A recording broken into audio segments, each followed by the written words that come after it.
As of March 21st, 2025, here are the latest developments concerning Ethiopia and Eritrea. Ethiopia's new tax measures, following USAID funding pause. Ethiopia's parliament has introduced a new tax applicable to all workers, both in the private and public sectors, to address the financial shortfall resulting from the suspension of USAID funding. This tax is intended to support the newly established Disaster Risk Response Fund, which aims to finance projects previously supported by USAID. The nation continues to face ongoing conflicts in regions such as Tigray, Amhara, and Oromia, leaving millions in need of food assistance and medical care. In 2023, Ethiopia, with a population exceeding 125 million, was the largest recipient of U.S. aid in sub-Saharan Africa, receiving $1.8 billion. Most of these programs have now been halted, with USAID workers placed on administrative leave. Ethiopian Prime Minister Abiy Ahmed's stance on Red Sea access and relations with Eritrea.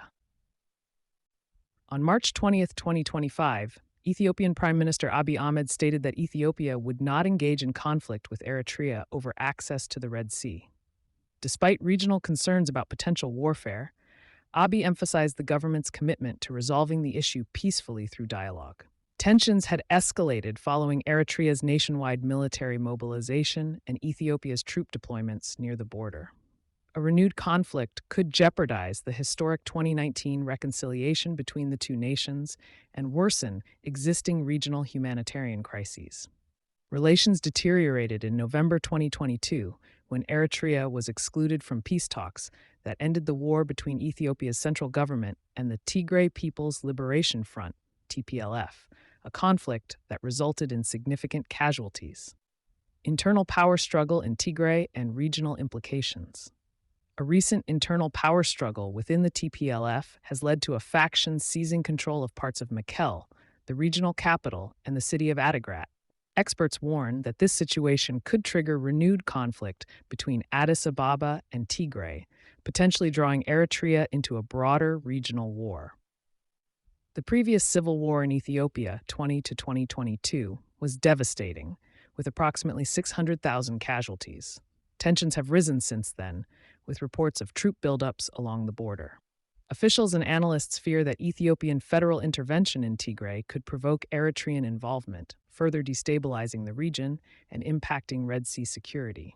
Eritrea's historical expulsion of USAID and self-reliance policy.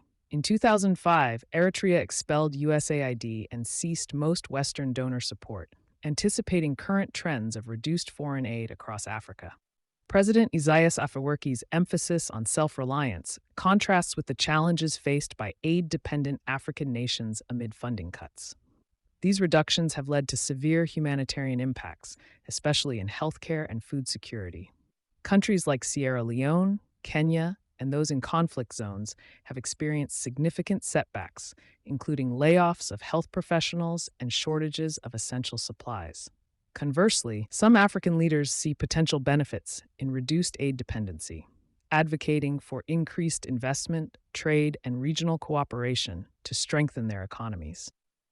These developments highlight the complex political and economic landscape in the Horn of Africa, with both Ethiopia and Eritrea navigating internal challenges and regional dynamics that have significant implications for their future stability and prosperity.